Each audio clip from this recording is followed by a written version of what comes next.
Programang ito ay rated SPG, striktong patnubay at gabay ng magulang ang kailangan. Muli ngang nagpanggap si Olga bilang Beng. Muli niyang binisita sila Tinding sa pwesto nila sa palengke.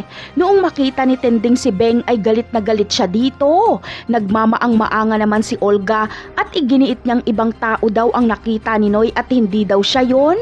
Gusto ni Olga na muling makuha ang loob ng pamilya ni Tanggol. Ngunit hindi naniniwala si Tinding kay Beng. Alam niyang may itinatago ito at tama si Noy. Todo awat naman si Marites dahil gustong-gusto ng sakta ni Tinding si Beng. Bagamat kakalma si Tinding at makikipag-usap siya ng maayos kay Beng ay hindi na siya magtitiwala dito. Sa kabilang banda naman ay bulilyaso nga si David. Malalaman kasi ng mga magulang ni Camille ang pananakit ni David kay Camille.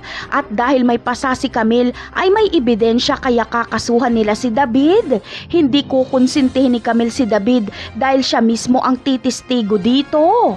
Kaya naman, napakalaking kahihiyan ito para kay Rigor kapag nakulong si David. Ito ang magiging dahilan kaya mauudlot na naman ang parating na promosyon ni Rigor. Hindi makukonsinti ni Rigor si David dahil nagbitiw siya ng salita noon na kahit pamilya ay uhulihin niya basta lumabag sa batas. Kaya sasabihan siya ni Colonel Suarez na kriminal ang kanyang mga anak. Napakarami pa nating dapat abangan sa mga susunod na episode ng Batang Quiapo. Paalam!